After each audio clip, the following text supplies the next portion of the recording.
بسم الله الرحمن الرحيم السلام عليكم ورحمة الله وبركاته waxaan qaadanaynaa maanta casharkeena 11aad weli waxaan ku guda jirnaa msamiati qaybta sehemu za mwili oo ah qaybaha jirka waxaan soo qaadanay laba qaybood waxaan dhameystiraynaa maanta qaybta saddexaad waxaan ka bilaabaynaa lambarka 21aad ereyga ugu horeeya waa mgongo mgongo waa dhabarka mgongo waa dhabar waxaa ku xigto paja paja waa cajarka ama boodada ama cajarka waxaa la paja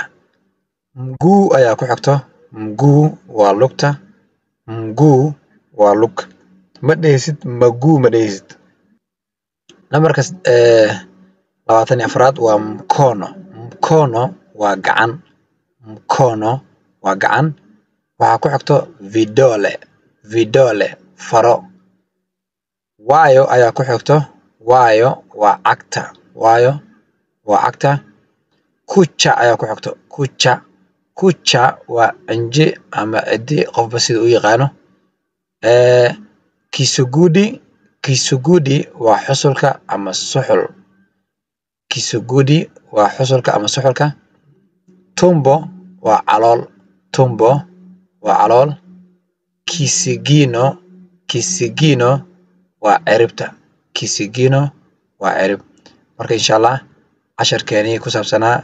qaybaha jirka gaar ahaan qaybta saddexaad halkaas ayuu ku egyahay waxaan rajeynayaa inaad fahanteen. Assalaamu calaykum waraxmatullaahi wabarakaatuh.